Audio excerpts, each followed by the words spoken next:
So dear students, আজি মই তোমালোকক হায়াৰ ছেকেণ্ডেৰী ফাৰ্ষ্ট ইয়াৰ ইংৰাজীৰ the portrait of the lady পাঠটোৰ কুৱেশ্যন আৰু এনচাৰবিলাক কৈ দিবলৈ চেষ্টা কৰিম। মই ইয়াত লগতে তোমালোকৰ ইংৰাজীৰ লগতে অসমীয়াটো কৈ যাম।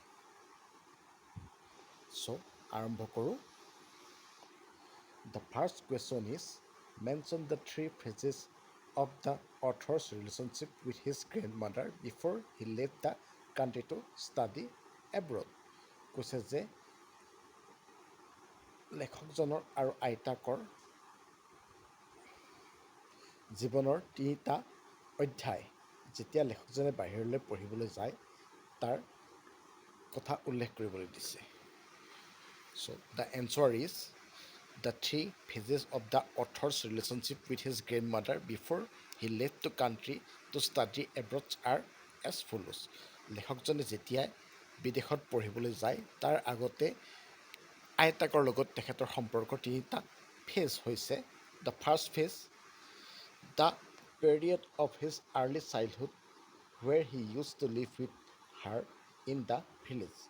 His grandmother used to wake him up and get him ready for schools. They both would walk to schools together and come back home together. They had a good friendship with each other. কৈছে যে তেখেতসকলৰ জীৱনৰ প্ৰথমটো দফা হ'ল যেতিয়াই লেখকজন আৰু তেখেতৰ আইতাকে গাঁৱত বসবাস কৰিছিলে। তেখেতৰ আইতাকে সদায় ৰাতিপুৱা তেখেতক উঠাই দিছিলে আৰু বিদ্যালয়লৈ যাবলৈ ৰেডি কৰিছিলে। দুয়ো একেলগে বিদ্যালয়লৈ গৈছিলে আৰু একেলগে ঘূৰিও আহিছিলে আৰু এনেকৈ তেখেতসকলৰ বন্ধুত্ব গঢ় লৈ উঠিছিল। The second phase was, in this phase, the author and his grandmother shifted to the city as the author's parents settled well in the city. Although they shared the same room, this was the turning point of their friendship. Now they saw less of each other.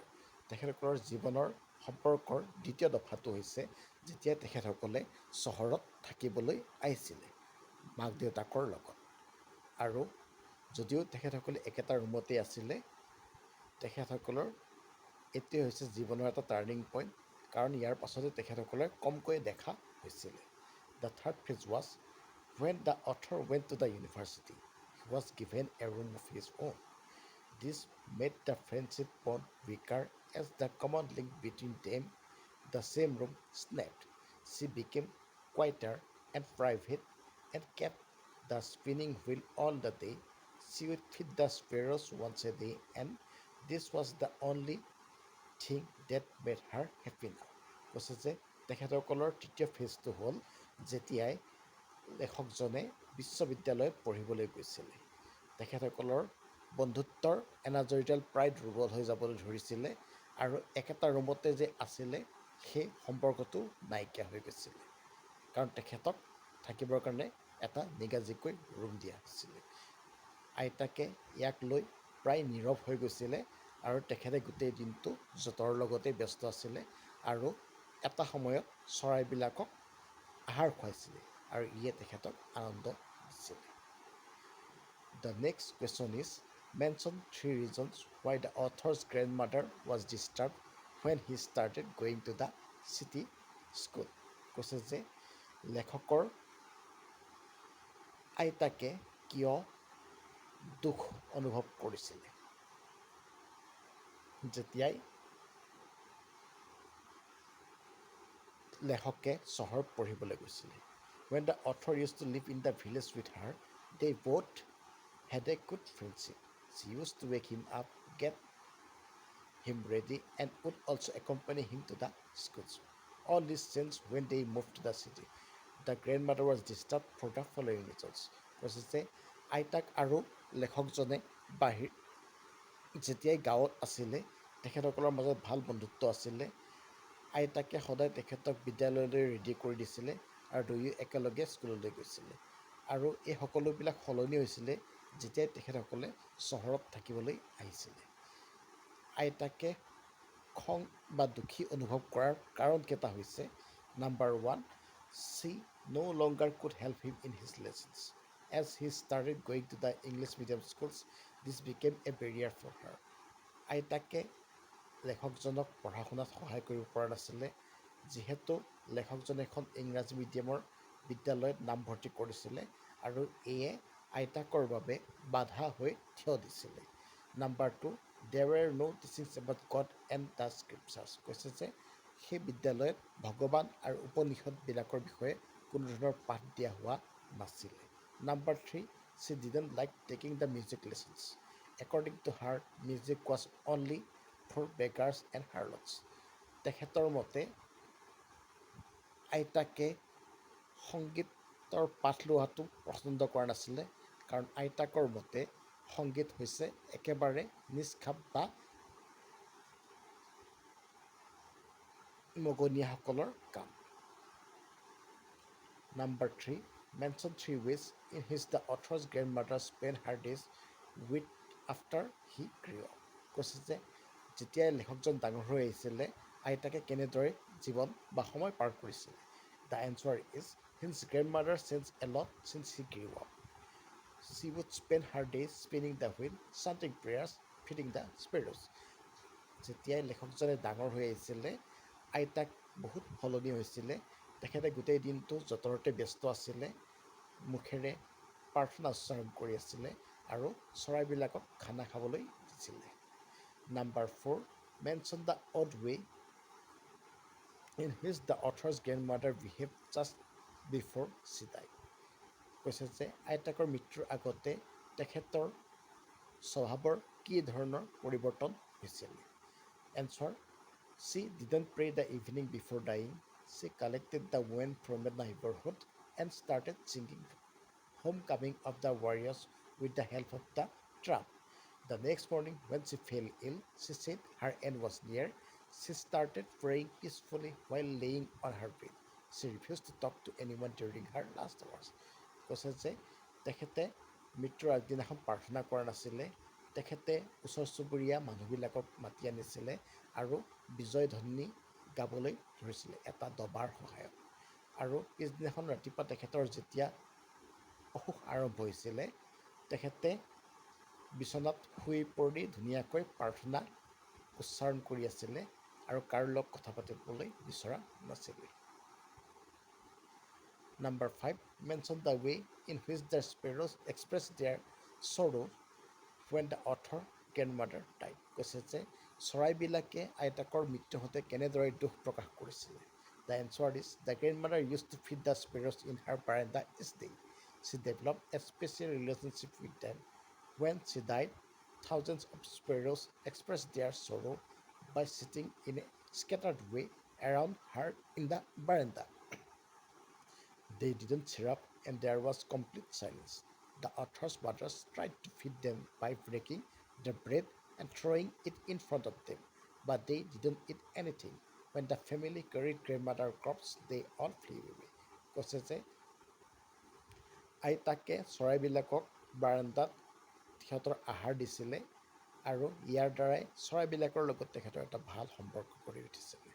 যেতিয়াই আইতাকৰ মৃত্যু হৈছিলে, হাজাৰ হাজাৰ চৰাই তেখেতৰ চাৰিওফালে আগুৰি ধৰিছিলে আৰু চৰাইবিলাকে কোনো ধৰণৰ চিঞৰ বাখৰ কৰা নাছিলে। লেখকৰ মাকে যেতিয়া চৰাইবিলাকক খাবৰ কাৰণে আহাৰ বা ব্ৰেডৰ টুকুৰা দিছিলে, সিহঁতে কিন্তু সেয়াও গ্ৰহণ কৰা নাছিলে। আৰু যেতিয়াই আইতাকৰ মৃতদেহটো তাৰ পৰা লৈ যোৱা হৈছিলে, সিহঁতে সেই ঠাইৰ পৰা কোনো হুলস্থুল নকৰাকৈ উৰি গৈছিলে। Number 6, the author's grandmother was a religious person। What are the different ways in which we come to know this? কৈছে যে লেখকৰ আইতাক এগৰাকী ধৰ্মপৰায়ণ মহিলা আছিলে।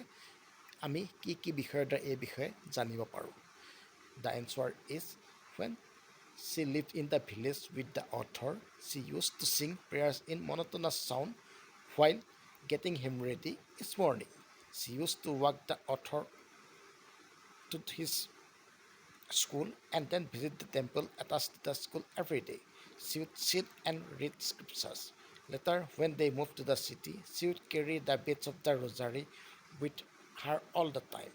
She would continuously chant her prayers and hand remain busy in telling the bench. When the author went to study at university, she went into seclusion and spent her whole day chanting the prayers. কৈছে যে যেতিয়াই গায়ক আছিলে আইতাকে লেখকজনক বিদ্যালয়ত তৈয়াৰ কৰোঁতে সদায় ৰাতিপুৱাই মধুৰ ধ্বনিৰে প্ৰাৰ্থনা গাইছিলে আৰু লেখকক বিদ্যালয়লৈ লৈ গৈছিলে আৰু বিদ্যালয়ৰ কাষতে থকা মন্দিৰটোত গৈ তেখেতে প্ৰাৰ্থনা গাই আছিলে আৰু যেতিয়াই পিছলৈ তেখেতসকল চহৰলৈ গুচি আহিলে তেখেতে প্ৰত্যেক দিনাই মন্ত্ৰ উচ্চাৰণ কৰি আছিলে আৰু হাতেৰে মণিৰে গন্তি কৰি আছিলে আৰু যেতিয়াই লেখকে বাহিৰত পঢ়িবলৈ গৈছিলে তেখেতে নিজকে সকলোৰে পৰা আঁতৰ কৰি আনি গোটেই দিনটো প্ৰাৰ্থনাতে ব্যস্ত হৈ আছিলে Number 7.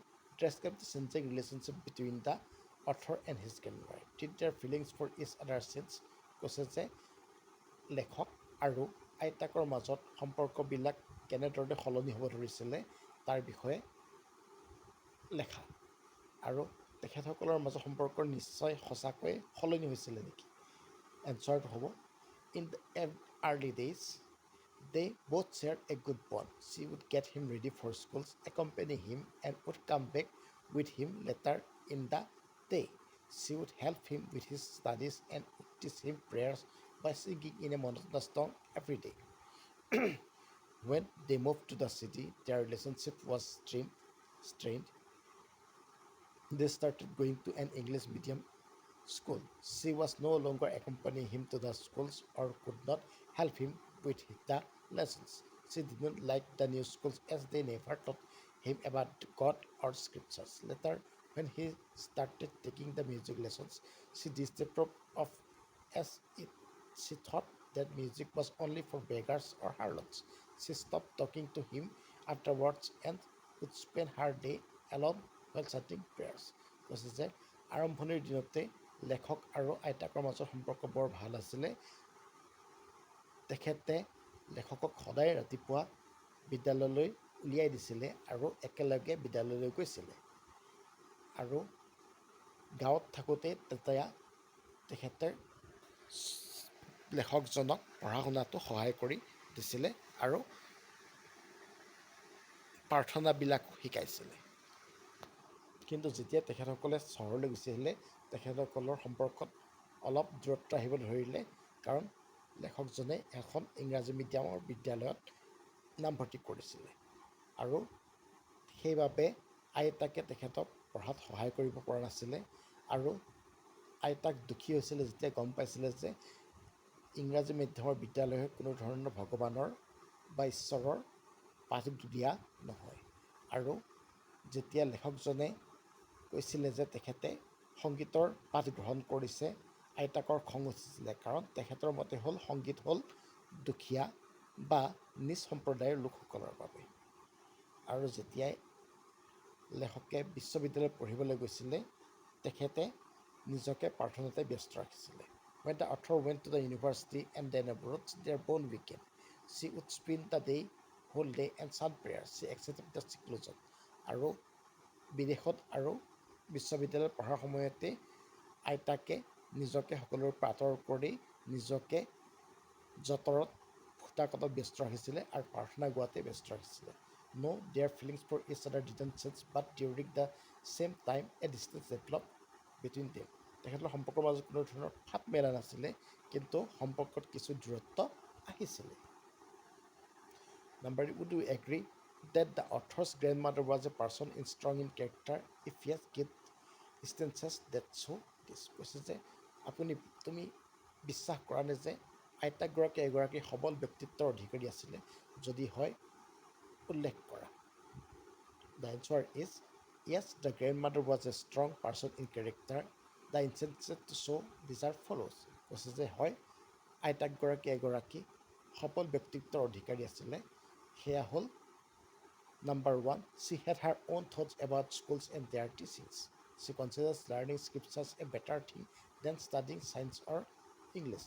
আইতাকৰ শিক্ষা আৰু বিদ্যালয় সম্পৰ্কে নিজা ধাৰণা আছিলে তেখেতে বিশ্বাস কৰিছিলে যে ইংৰাজী আৰু বিজ্ঞান পঢ়াতকৈ ভগৱানৰ বিষয়ে পঢ়াটো বেছি দৰকাৰী।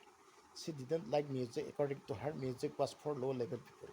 তেখেতে সংগীত ভাল পোৱা নাছিলে কাৰণ তেখেতৰ মতে সংগীত হ'ল নিজ সম্প্ৰদায়ৰ লোকৰ বাবে। When the author went to the university in seclusion, she would spin the wheel, chant prayers, tell beads, and feed the breadcrumbs to the sparrows. কৈছে যে যেতিয়াই লেখকে ইউনিভাৰ্চিটিত পঢ়িবলৈ গৈছিলে তেখেতে নিজকে সকলোৰে পাতৰ কৰিছিলে, নিজকে জোতৰত ব্যস্ত ৰাখিছিলে আৰু মুখেৰে মন্ত্ৰোচ্চাৰণ কৰিছিলে আৰু চৰাইকেইটাক আহাৰ দিছিলে। When she sang the homecoming of the warriors for hours and didn't even stop when her family tried a million times. যেতিয়া তেখেতে বিজয়ধ্বনি গাবলৈ লৈছিলে পৰিয়ালৰ মানুহে বাধা দিওঁতেও তেওঁ ৰখা নাছিলে। During her last time, she didn't want to waste any time talking to anyone, so she lay silently on her bed and chanted her prayers till death. তেখেতৰ শেষ সময়তো তেখেতে প্ৰাৰ্থনা কৰিবহে বিচাৰিছিলে, কাৰো লগত কথা পাতি সময় নষ্ট কৰিব বিচৰা নাছিলে। Which language do you think the author and his grandmother used while talking to each other? কৈছে যে লেখক আৰু তেখেতৰ আইতাকে কি ভাষাত কথা পাতিছিলে। The author and the grandmother used to talk to each other in their mother tongue. লেখকজন আৰু তেখেতৰ আইতাকে সদায় মাতৃভাষাতে কথা পাতিছিলে। The author belongs to the Punjab state. They would talk in Punjabi language. কৈছে যিহেতু লেখকজন এজন পঞ্জাৱৰ আছিলে গতিকে তেখেতসকলে হয়তো পঞ্জাৱতে পঢ়িছিলে বা কথা পাতিছিলে। আৰু এয়াই হৈছে আজিলৈ তোমালোকৰ এই পাঠটোৰ কিছুমান ইম্পৰ্টেণ্ট কুৱেশ্যনছ আৰু এনচাৰ। তোমালোকক আগলৈও এনেদৰে মই কুৱেশ্যন আৰু এনচাৰ দি সহায় কৰি থাকিম। তোমালোকে যদি ভিডিঅ'টো চাই ভাল পাইছা লাইক আৰু শ্বেয়াৰ বটনটো নিশ্চয় প্ৰেছ কৰিবা। Thank U.